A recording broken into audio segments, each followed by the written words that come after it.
Good afternoon, class. So today is 11th of March, and we will have to cover the current affairs of today. The first news is coming from Uttarakhand. The previous CM have resigned, and the new CM have taken the chair. And this is not the news as much as important. The constitutional aspects are more important because the person who have submitted the resign, he have submitted the resign to the governor of the state. And please understand, whenever CM gives the resign, whole of the cabinet have to resign. This is the one thing. And if a minister resigns, then only the minister loses the seat. That is how the things are currently function or are functioning in the Indian polity. That's why this news is important. Although the members who are appointed, they are not important. Understand one thing: when the CM have resigned, the whole cabinet had to resign. But when a minister resign, only the vacancy is created in the minister's post. So I hope this is clear. So there will be new person who will be coming up to the throes of the chief minister, and then he will be deciding what kind of ministry he want to make and what are the portfolios he want to distribute among the members. So I hope this is clear. The next one is the Kerala High Court restraint center on the IT rules. So recently IT rules has been passed, and I hope you remember the IT intermediary guidelines and the digital media ethics code 2021 was passed. And in that particular part, there were two things that have been done. The first was the control over the top platforms, for example Netflix and Amazon. The second one was the control over the news channel or the digital media news that is currently providing information to a larger scale of public by distributing and disseminating the information online. So the problem lies in that particular part. Already we have talked about that there are three form of mechanisms that are listed over there. There is a self regulatory mechanism by the publishers, there is a self-regulatory body, and then there is a mechanism that is established by the government. These are the three things that are currently functioning. Now government mandate is that there are a lot of people who are using this particular online media without any consequences, and sometimes these particular news channels or the digital media that have come up into the vacuum or the space that has been left out by certain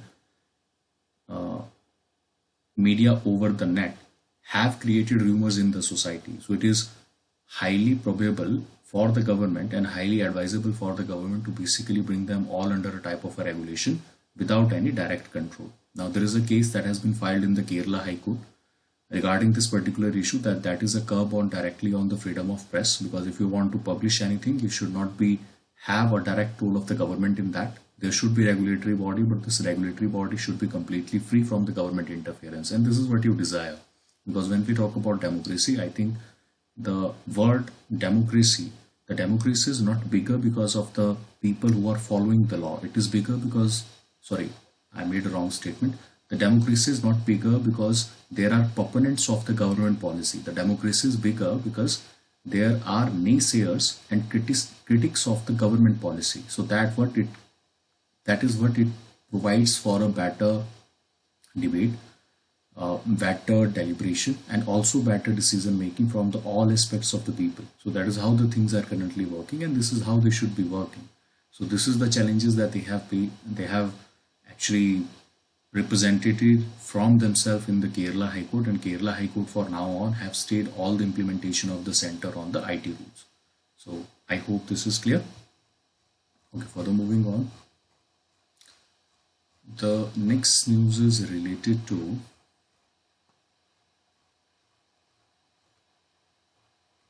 regulation redux. Now, why this is in news? There are two things related to it. You should remember both the things. First of all, what is the environment impact assessment? So this was a regulation that was introduced under the law called as Environment Protection Act 1986, in which if there is a particular company which want to execute a project by damaging some sources of the environment, then the estimation of how much cost to the environment or the monetary value of the environment they are currently destroying had to be estimated by the company. Now this provision came in the year 2006. Now the author says that this in itself has a conflict of interest. Why it was a conflict of interest? Because whenever a company is showing that this is the environment impact we are having on a particular region where we are executing the project. For example, if the highways are being made from the Parvanu region to the Shimla region, there are some trees that are going to be lost over the time. So if the company itself who is executing the project is making the estimation of it don't you think there will be highly biased data that they will be picking up, underestimating everything that is there, so that they have to pay less and less compensation? That was the thing in 2006. In 2020, government have moved a further amendment to the same act, in which they have openly made clear to the public that the opinion of the public is no longer mattered. So earlier what happened, that in the environmental impact assessment, the 2006 act, there was a direct involvement of the public, in which they could come, they could criticize, they could issue, or they could raise the issue. There were certain type of hurdles that are being put up, and the companies were also allowed to basically maintain a direct contact with the people. But in the environment impact assessment of 2020, there is a provision. I have earlier also told you regarding this, that under the new provision, what the government have done, that even if there is no environment clearances that are being taken for a particular project, and the company have gone ahead with the project, so they can also ask for the post facto approval of the project, which in literal sense means that after the project has been completed, then this particular project could be seeked for clearances, and then the clearances will be given after the project already has been executed. Now, at that particular time, there have been a lot of controversies regarding this, and the people have said that this should not happen because it will directly damage the environment prospects. Apart from that, the third issue that we have discussed upon is the National Environment Regulator. Now, there is a plea that has been filed in the Supreme Court. Please understand, the Environment Impact Assessment 2020 and Environment Impact Assessment 2006 are two separate issues. This is where he criticized that government have always shown a lackadaisical approach in maintaining all the things that are needed to be required. They have not worked for the upliftment, and there have been various shortcomings that they have not tried to fill.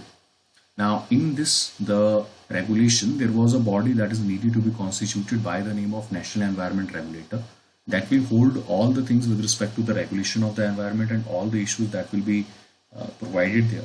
Now, in that particular part, there is a suggestion that had to be provided that this regulator body should either have a independent, extractive or integrity mechanism that will ensure the complete existence of different kind of rules, regulation, and even the recommendations which could be enforced by this particular organization, National Environment Regulator, as it will be there. Now, at that particular time, the government have said that this was merely a suggestion from the Supreme Court, and there was no direct discretion or no direct direction from the from the Supreme Court of India to basically construct that particular body. Now, there is a plea that has been filed, and there is a need right now to basically make this body stronger, so that all these violation, environment impact assessment, or the amendments that the Modi government is currently trying to push through. And the major criticism of environment impact assessment regulation is basically with respect to the Arunachal region. Now, we all know that Arunachal is a resource where the maximum amount of forests are existing. Almost 70% of the Arunachal Pradesh is covered under forest. Now, that is a huge number. In the state of HP, I think only 66% is the forest area, but only 30% or 28 point something percent is the actual forest that exists in the state of HP. So you imagine the state of Arunachal Pradesh, where 70% is the total forests that are existing over there. Now, you are going to damage the forests of India without paying any compensation and seeking any of the clearances, and that too on the verge of the government notification that has been listed in the year 2020 for the approval of the post facto regulation. Now, that have rang some bells among the environmentalists that Modi government is pushing the infrastructure at the cost of the environment, and that should not be happening. So these are the things that are currently debated. Now, next news is related to the case for revamped need-based PDS. First of all, what is a PDS? Now, this is a very simple concept, but it is very important concept, and I urge you, please make note of this particular part. If you have not understood PDS, there will be one or two questions that will be asked on the public distribution system. So listen to it very carefully and understand it very carefully. Now, when I talk about the economic survey, there was an economic survey which have talked about the government big fat subsidy bill that was coming out from the free food they were giving to the poor. In that particular case, there is a Food Corporation of India. Now, you must understand the entities, what is happening in India. There are producers, the farmers who are in state of Punjab and Haryana who are currently protesting. There is a Food Corporation of India. Then there are states and the central government. So what happened? The Food Corporation of India go to the farmers. They procure food, wheat and rice from that farmers. They store in their godowns. Then the center provides subsidy to Food Corporation of India so that they can sell it to the state government. So that price is called as central issuing price. But just understand the process, then we will go to the specific or the technical terms. So initially the central government will provide the subsidy, and yeah, let's say by the actual term it will be more easier to understand. Let's say the price for wheat is approximately 30 rupees per kg. The Food Corporation of India will go, if the MSP is 30 rupees per kg for wheat or rice, they will procure that at 30 rupees. Now they will go to the central government. The central government will provide them, let's say 29 rupees subsidy or 28 rupees subsidy. And in that particular part, the FCI effective price would be 2 rupees. So FCI would be selling that 2 rupees grain to the state government. Now the state government, if it have its own subsidy plan, they can increase the subsidy by 1 rupees on every kg, or they can give the subsidy as it is. So they can sell it at 2 rupees. They can sell it at 1 rupees by providing additional subsidy from their own budget. So I hope this is clear. Now there are two prices that are important here. The first price is the central issue price that the central government is providing. So at what price the central government is providing the grain to the state government, that is 2 rupees. And then there is a actual retail price. So retail price is what the consumers is getting. So the central subsidy and the state subsidy, when they are combining, they are forming the actual retail price for the consumer. Now the problem with this particular part is, he first of all go on telling about the revamp in the economic survey regarding the revision or the upward revision of the food grains. So what he have done, he is saying that right now there are Antoday scheme, there are priority households, and then there are Antoday Anna Yojana. Now under the Antoday Anna Yojana, the food grains are highly subsidized. As they are highly subsidized, so Food Corporation of India needed money for certain years for which the government was not funding it. For the last 1 year, I am telling you that the Food Corporation of India is currently under the debt of 2 lakh crore that is not funded by the government. And this time in the budget also, I have told you that the government of India basically cleared its account, and the 2 lakh crore that Food Corporation of India was already taking a loan from the National Small Saving Fund is now shown in the budget. The government this year only have come clear out of the things it have done in the past. It have not provided any extensive coverage with respect to the capital investment or with respect to the current investment. Okay, so all those big claims the government is saying कि हाँ हमने तो आपको 34 लाख रुपए का loan दिया, sir उसमें से 3 लाख जो करोड़ है, that is of the previous years. Okay, understand this particular fact. Now, as the subsidy on the wheat, when we talk about, there is a high withdrawal rate from the state, definitely, as they will have to feed lot many people who are getting unemployed. So definitely they will be falling into the poverty line, and they will be using more of the PDS facilities. So now the PDS facilities, the withdrawal of the food grains from the Food Corporation of India have touched a record high of 60 million tons. And that is a huge number. Although our production is much larger, but still it is a huge number. And we do not know for how long the impact of the COVID will remain. That will also lead many of the states to procure more food grains from the center so that the food security could be ensured. So I hope this is clear. Now in that particular part, there have been suggestions in the economic survey, and there is also a Niti Aayog paper. There are two organizations that are looking for these particular things, that whether there is a need now to revise the prices, because we are offering to Antoday Yojana 1 rupees per kg and 2 rupees per kg and 3 rupees per kg. 1 rupees per kg wheat, 2 rupees per kg rice, 2 rupees per kg the cereals, and 3 rupees per kg the rice. So that is how the prices are currently distributed. So how to contain them, how to rationalize them, that is the whole issue. So one suggestion from Niti Aayog is, either you try to cut down the coverage, or either you try to increase the prices. Now, then there is another schemes that are in forefront. One is the Give It Up scheme. So you give options to the affluent families of India that if you do not use the fair price shops or you buy all your ration from the market, then that is option, same option that they have given in the case of LPG. Maybe some people will lose it, but majority of the Indians, as the inflation is increasing, I don't think this policy will work.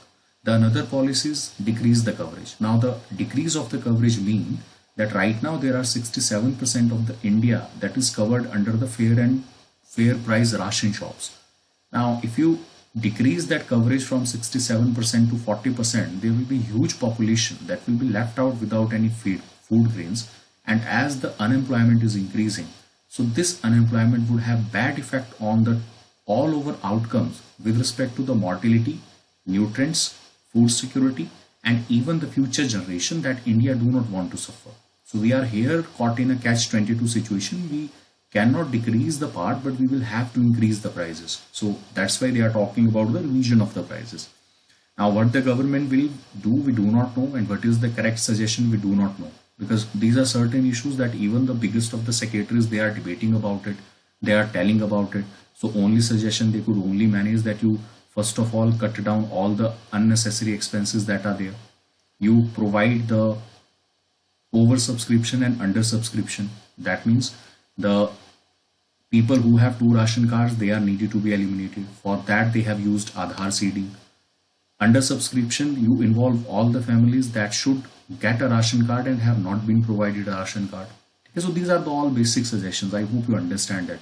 And please understand, this is also one of the debate that is also going to be asked in the interviews. So you should know all aspects of it.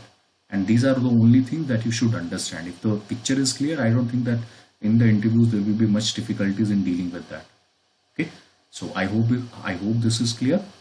And there are other things also that are associated with the PDS. The PDS is also criticized multiple times that it does not take into account the nutrient deficiency of the Indians. That is, it only provides food security, it does not provide nutrient security. Now nutrient security will involve all the dry fruits, the fruits, so that the basic nutrients capability of poor people could be taken care of. But these are not contained in that. Okay, then we have some larger families. The ration is provided per family or per individual there. That is a substantial thing. But in that particular part, there are some families in India who have 2 or 3 wives, specifically in the Muslim poor community and in the Hindu community that is really poor, relatively poor. So to them, the ration card although provide much of the facility, but it is getting damaged when it is reaching to them. So these are some of the things that are currently needed to be taken into consideration, and how the women or the food security of other people should be taken into consideration so that better health outcomes as all over for the society could be provided. I hope this is clear. Now, further moving on, the next one is the Nepal at the crossroads. Please read this article on your own. There is nothing in the article. Even if you want to skip it, you can skip it. I hope you understand what is the issue in the Nepal. I will only explain in 3 lines. There was a constitutional type of a dilemma that was in front of the Supreme Court, that whether the KP Oli government, which provided for the dissolution of the parliament, had the power or not. Supreme Court decided that they do not possess the power for the dissolve of the parliament. Secondly, they restore the government, but Mr. Oli is still acting as a prime minister. If you have to remove a certain person from the prime ministership in Nepal, you will have to show that you have full majority. Now, Mr. Oli can remain on the head of the government because he can forge the relationships with the other parties and then contain a majority.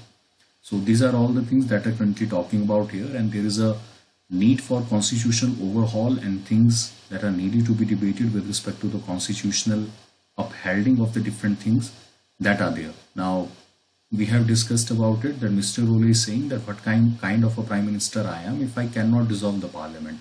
So in the case of India, if Mr. Modi decides that he want to have elections, he can dissolve all the Lok Sabha. But in Nepal, the prime minister does not have the power. Okay, so I hope this is clear. The next news is related to the towards peace at the border. So this border is basically referring to both the borders, one towards China and one toward Pakistan. Now, this is written by Ram Madhav. He is the General Secretary of the BJP party, so I need not to tell you what would be his intentions. He will definitely be praising the government. So he have said with Pakistan, it have been realized that there are a lot of things that have run out of the hands, and right now there is an ensuring peace that is needed to be contained. China also wants a ensuring peace at the border so that better things could be maintained with respect to the infrastructure activities it is currently holding under the Belt and Road Initiative that is going directly through the region of Pakistan occupied Kashmir and also the Pakistan region. With respect to the China, the policy that India have contained is active engagement with equivalent amount of mobilization at the border. So that have created a nervousness in the Chinese forefront, and they have agreed for a disengagement in a phased, coordinated and observable manner between the both countries. So both are, or verifiable manner you can say. So both countries have been doing the same. There is only one disengagement that is currently or have happened up to a certain level that cannot be called as a complete disengagement. That is at the Pangong Lake. There are other two reasons where the disengagement has still not happened. One is the Dapsang Plain and second one is the hot spring or the Gogra hot springs. With respect to the Pakistan, the 2003 agreement have basically said that there will be strict following of the ceasefire agreement of the 2003, and the talks has happened at the DGMO level. There have been a lot of speculation that there were some back channel talks between the National Security Advisor of India or the External Affairs Minister of India with the people who are in the ruling authority in Pakistan, probably the army. So they have agreed that we need to call off the ceasefire and give peace a chance. So there may be a possibility that the new conferences with respect to the other thing may happen. And sooner or later, I think the diplomatic engagements and the diplomatic relations between the two nations needed to be explored if there is a real intention on the countries to find any solution regarding the Kashmir dispute, regarding the LOC dispute, or regarding the border dispute that is currently between India and Pakistan. So talks are the only way forward, and this is what we should pursue. So these are the suggestions here. The next one is the diagnosing gestational diabetes. So please understand, this is the basic process. We have to understand what is happening here. But before going into that, there is a data that is needed to be done. There are approximately 7 crore adult cases of diabetes in India, and apart from that, there are 3.5 crore pre-diabetic persons who are existing in India. So 7 crore is a huge number from a population of 130 crore people. Now, when we talk about the gestational diabetes, that is generally occurring in the woman, that is during to the pregnancy, wherever the production of the glucose, the excess production of the glucose through placenta is creating excess amount of glucose, and the insulin that is produced by the pancreas is not enough to digest all the glucose. So that have led to a mismatch, and this actually lead to the increase in the glucose in the body. The condition is called as hyperglycemia, and this generally leads to a different kind of problem in the woman. Now, according to this situation, there are a lot of problems that the women suffer during the pregnancy, such as there are tight fits during pregnancy, prolonged obstruction, postpartum hemorrhage, and the premature delivery. These are some of the issues that are related. So what will happen if these kind of situations or the gestational diabetes is there? There will be increase in mortality of the woman and the child. There will be more morbidity. There may be certain damaged parts, and the children could also be born with certain neurological and physiological deformities over the time. Now, the gestational diabetes, when we need to contain it, it can be reduced with some work. It can be not happening in all the women, but it is happening in some women who are suffering from it. So it can be maintained if there is enough work for the woman to do, and there are also the long-term effects of it. For example, if a woman goes through the gestational diabetes, there is a high chance that she will develop a type 2 diabetes. But the type 2 diabetes is commonly preventive diabetes with the mobilization of the different kind of activities that could burn fat, or maybe healthy lifestyle, eat healthy food, so that could lead to a better life. So this is what they have suggested, and in the same manner it have been said that there should be a celebration of a National Gestational Diabetes Awareness Day on the 10th March, which is celebrated in the birth date of Dr. V. Sheshaiah. And Dr. V. Sheshaiah is basically was the lead who have been working in the gestational diabetes for long now. The next one is the work on the floating solar power plant in the final stage. So this is the biggest solar power plant of NTPC of 100 megawatts situated in the district Telangana. You should remember it. So the largest solar park is located in Ramagundam, Telangana, 100 megawatt. The next news is related to Mizoram. After Mizoram, Manipur have also offered a refugee status to the people who are coming from Myanmar. So there are a dozen nationals who have creeped into the borders of India and they have been provided with humanitarian assistance. So now the chief secretaries of this particular state have asked for the assistance from Delhi, that what are the position of India and whether they want to take refugees.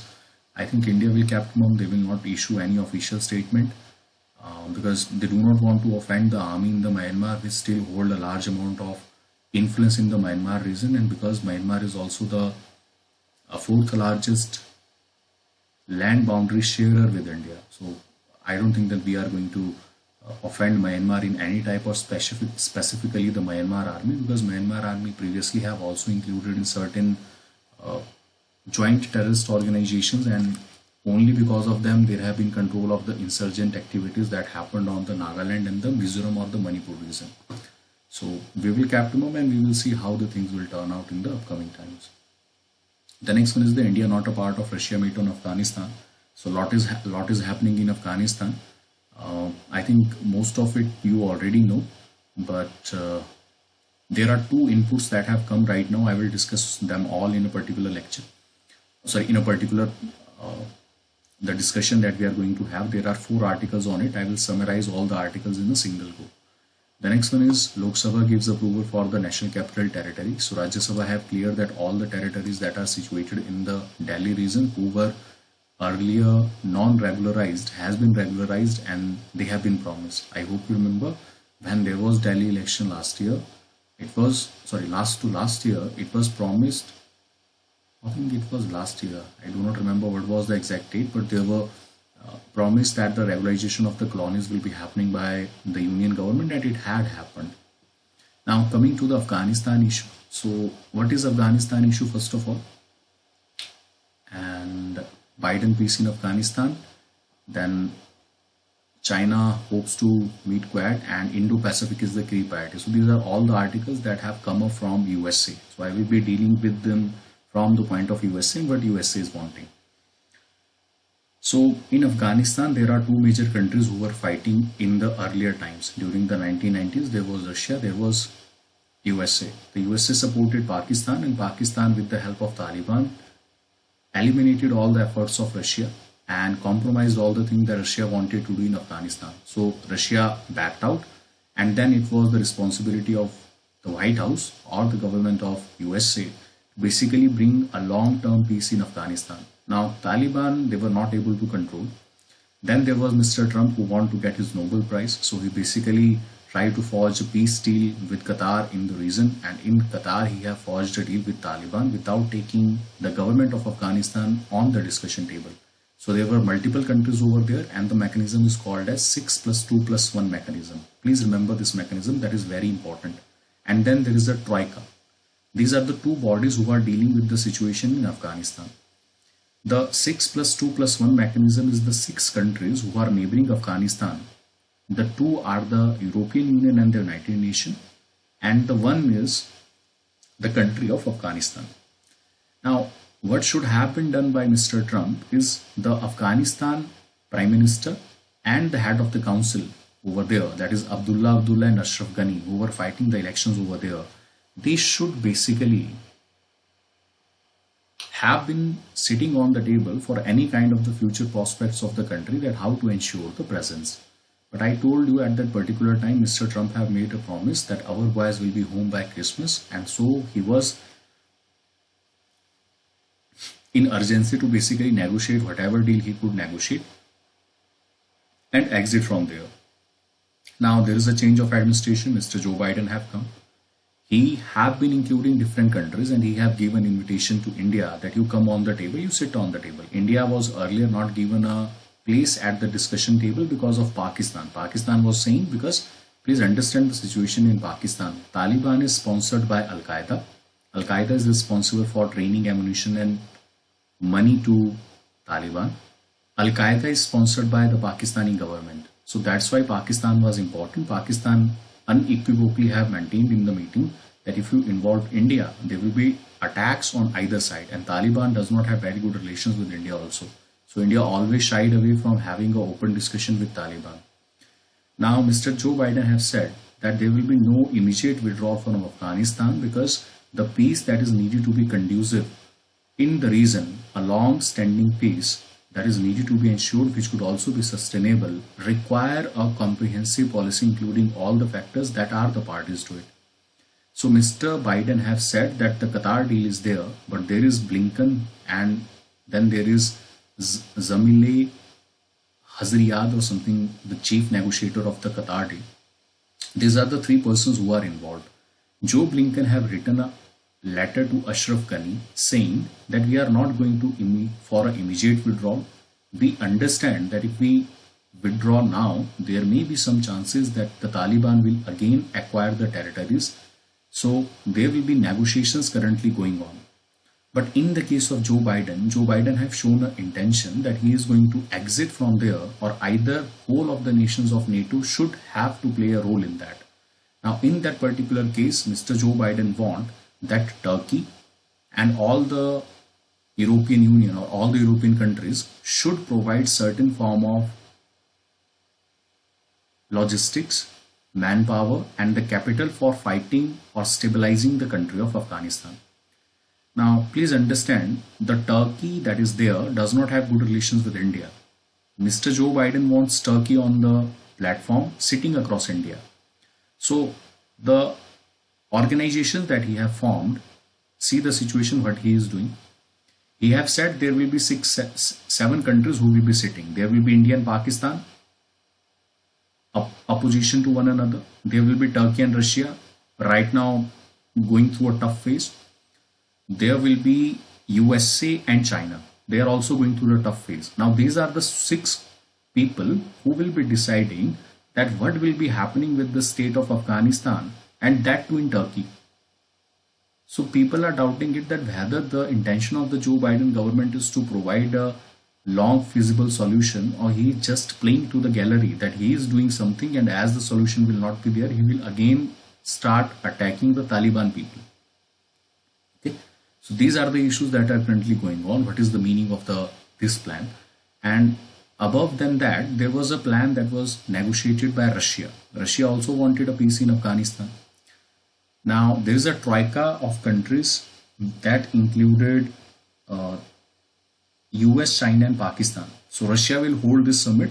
They will invite 3 countries, US, China, Pakistan, and they have always kept India apprised of the various facts that what are their negotiations, how they are going to take it. And the meeting is scheduled to take place on March 18. Please keep your eye on this particular meeting. And there are different kind of assistance that India is going to provide. Now, so long it has been argued that India have investing directly, have good relations with the Afghanistan government, but it have not engaged with Taliban. Mr. Trump was basically asking India to engage directly or indirectly with Taliban, but India have stayed away from making any official comment from the stated line that it have picked up earlier. India was always in the favor of Pakistan signed, Pakistan dictated, and Pakistan controlled negotiation process. But when the Taliban signed the deal with USA, we said that we never talked about that it should not be a Taliban negotiated deal. It should be signed by the government. As long as they are happy, we are also happy. So that is how the issue of Afghanistan have cropped up. Please understand, there are 3 countries in your neighborhood that are of very big trouble. One is Iran, one is Afghanistan, one is Pakistan. This is how troublesome our western border is. On the eastern border, we have Bangladesh, and then we have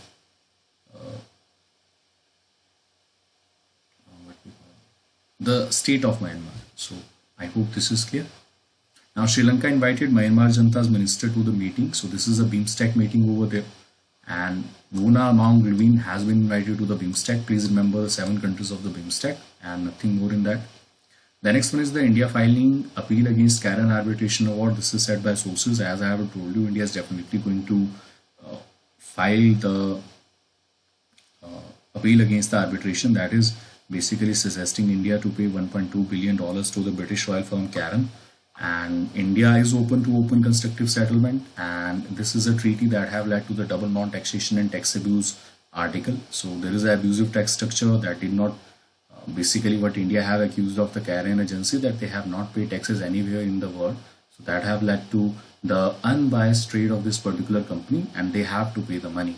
So UK-India bilateral investment treaty was signed in 2014, and that is the like behavior that is needed to be mandated against all the countries of foreign origin if they are working in India. And I think that is it for today. Okay, तो इस बात को ध्यान रखिएगा. तो आज के लिए इतना ही करते हैं, फिर कल मिलेंगे.